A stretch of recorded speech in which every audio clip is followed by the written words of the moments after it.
दोस्तों, आज मैं एक ऐसे गांव की बात कर रहा हूं जो कभी उमंग और उत्साह से भरा पड़ा था। आज वह गांव निराश है, उदास है।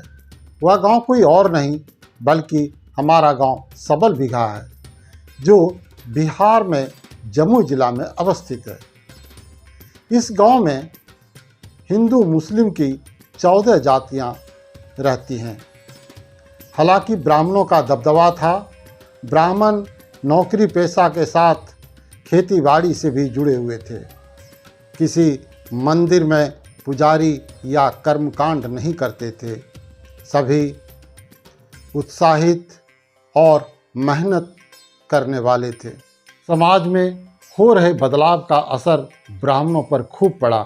आधी बस्ती खाली हो गई। लोग नौकरी पेशा के लिए घर छोड़कर बाहर चले गए। मोहल्ला का मोहल्ला खाली हो गया। दरवाजे पर ताले लटक गए। अब वही ताला हमें घर में घुसने नहीं दे रहा है, क्योंकि गांव की आंखें थक चुकी हैं, बूढ़ी हो चुकी हैं। अब वह बाहर से आए लोगों को पहचान भी नहीं रही हैं। कई घर गिर चुके हैं, हालांकि कुछ अच्छे घर बने भी हैं। फिर भी अब गांव निराश है, उदास है। गांव की गलियां कंक्रीट की हो गई हैं। रात में बिजली से गांव की गलियां भी रोशन हैं, मगर उस रोशनी में ठहाके लगाने वाले कोई नहीं बचे।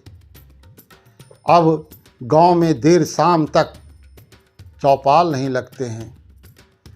डॉक्टर श्री गणेश दत्त दुबे जी का राजनीतिक विश्लेषण नहीं होता है, उस पर चर्चा नहीं होती है। डॉक्टर छेदीलाल दुबे का राजनीतिक पूर्वानुमान भी नहीं होता है। भूखन की बातें भी नहीं होती है। अरुण वाजपेयी की चुहलबाजियां भी खत्म हो चुकी हैं। शाम में कीर्तन भजन होता था। श्री उम्दानंद जी के ढोलक की आवाज़ जब गूंजती थी तो गांव की गलियां भी भगवान की भक्ति में झूमने लगती थी। अब बंद है। भादों का महीना है, लेकिन धान छोड़कर खेतों में दूसरी फसल मुरझा गई हैं। धान के खेत अभी भी हमें मुस्कुराने का मौका दे रहा है, लेकिन अरहर और मकई जैसी फसल खत्म हो गई है।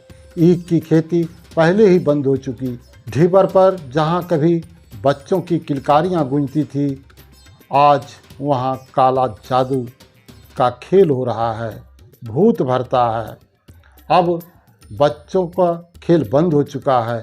पहले गांव में प्राइमरी और मिडिल स्कूल ही थे। अब +2 तक गांव में बच्चे पढ़ सकते हैं, लेकिन प्राइवेट स्कूल इस तरह उगाए हैं कि सरकारी स्कूल निर्जर होने की स्थिति में है। आइए गांव उन्हें बचाइए। धन्यवाद।